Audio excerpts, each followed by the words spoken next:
Je suis né au 37 de la rue Blaise Pascal et en face, nous avons la construction des premiers bâtiments du Sanitas. La construction des bâtiments HLM, puisqu'on ne disait pas le Sanitas mais on disait les HLM, était sur des bases de conception moderne. Et moi j'ai souvenir des copains qui habitaient dans ce quartier et qui me disaient quand je passais qu'ils avaient la télé, qu'ils avaient un canapé, qu'ils avaient un séjour. Dans les maisons juste en face de la rue, ça n'existait pas, c'était très rare. Chez eux, on débarquait pas directement dans la cuisine, mais on pouvait s'installer dans le séjour, voire on pouvait s'installer dans la chambre, puisque un certain nombre de familles, qui étaient plutôt à l'époque des familles relativement nombreuses, 3, 4, 5 enfants, voire un peu plus, chaque enfant disposait d'une chambre. C'était un espoir que d'avoir un appartement dans ce quartier-là. Je me suis marié en 1967.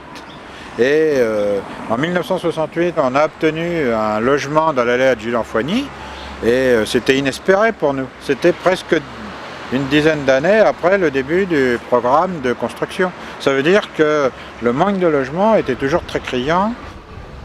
Essayez de voir qu'est-ce qu'il y avait, qu'est-ce que c'était comme endroit. Et de ces endroits-là, aujourd'hui, qu'est-ce qu'il y a à la place ou qu'est-ce qui reste de ces endroits-là?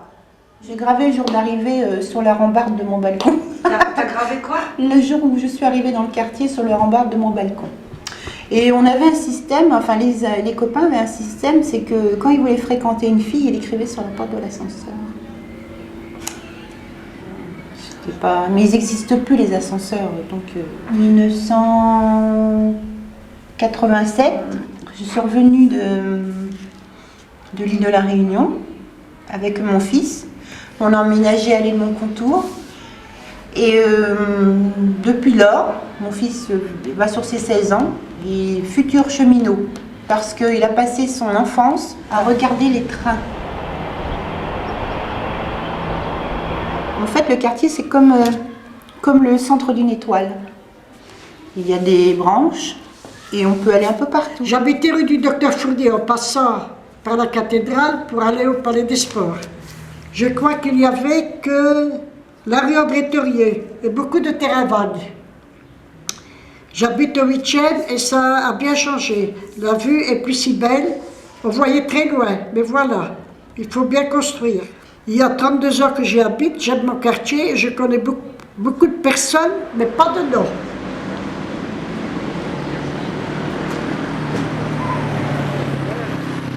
Je suis algérien. Je sortais, comme beaucoup de Français, de cette guerre. Vous aviez été militaire, j'imagine. Bien entendu. Dès qu'on arrive à un certain âge, la toute première des choses, il faut se marier. Bon, et puis il faut évidemment créer. Hein, travailler, ramener des sous et créer une famille. Tout cela, bien sûr. C'est pas le travail qui manquait. Non. Et quand quelqu'un arrivait... Ouais, c'est qu'on le dit. Bon, à cette époque-là, rien n'était mécanisé. Par conséquent, tout se faisait avec la pelle et la pioche. Savez-vous qu'il fallait, pour vous parler ici du Sanitas, il fallait d'abord déblayer pratiquement tout pour mettre le terrain à nu. Vous aviez des camions, et puis la pelle et voilà. Mais je suis venu en 67, par contre, j'ai trouvé une entreprise de bâtiment. Bon, là, il fallait prendre de tout ce qu'on trouve. Hein. Le presbytère, il a été construit en 71. C'était tout en friche, là où il y a Saint-Paul. Comme il disait M. Chelagendib, il y avait du remblai même.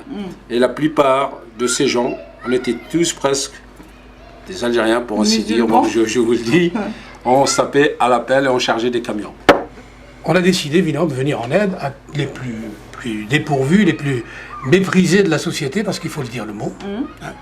Donc, qui étaient donc ce qu'on appelle aujourd'hui les immigrés. Alors ça, c'était en 52. 52. C'est la création de l'entraide pour les travailleurs nord-africains. Dans chaque quartier, inviter les entreprises, les entrepreneurs, et puis les responsables, pour qu'ils prennent conscience qu'ils avaient une main-d'œuvre là, qui était là, et qu'il fallait qu'ils fassent un premier pas pour la stabiliser.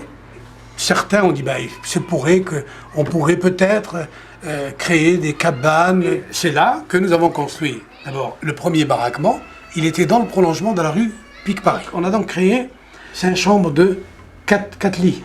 par chambre. Ah oui, d'accord. Ah, Ça, 4 lits c'était par chambre. 4 lits par chambre. 4 lits Vous par êtes là, chambre. vous habitez ici, Oui, au oui, oui. Sanitas, en 55. Ouais, oui, Dans oui. les Oui, baraquements ou écoute, dans les immeubles 55. C'est un employé, là. Il habitait chez... C'est la maison. Après, elle est belle vie. Allez, Mais d'accord. ça, Ah oui, elle est de belle fille. Oui, elle est belle oui, vie. d'accord, ça y est, je Après, me mes souviens deux ici, maintenant. 16 ans ici, là. Elle vit à Ah, Paris. ouais. elle. 16 ans, le Elle bâtiment est à ici, Goudinière. 16 ans. Et là, il vient juste de déménager il y a une semaine La semaine, Vous voilà. habitez où À Saint-Paul, Vous Saint-Paul. habitez à où il y a un Saint-Paul. centre Voilà, commercial. Vous avez voilà, tout le tour voilà, de commercial. Sanitas. Ouais, mais excusez-moi, hein. De rien. Je viens chez la famille, il a venu pour visiter le Logement, Le le logement, Voilà, pour voilà, visiter- voilà. pour faire l'état des lieux. C'est incroyable. C'est Non, incroyable. c'est vous qui voulez... Là, je l'ai fait aller à ma classe, là. Je ne suis pas un visionnaire, comme dirait De Gaulle, bon. Mais enfin, je savais que ce provisoire, comme il est dit souvent, un provisoire qui dure longtemps. Vous comprenez? Alors, j'ai essayé de sensibiliser à la fois tout le monde, et la population autochtone, et puis mes compatriotes, pour leur dire, vous êtes là et vous êtes là encore pour longtemps. Vous avez pu trouver un travail de manœuvre, mais vos enfants, demain, n'auront plus cette possibilité, parce qu'il n'y aura plus d'emploi de manœuvre.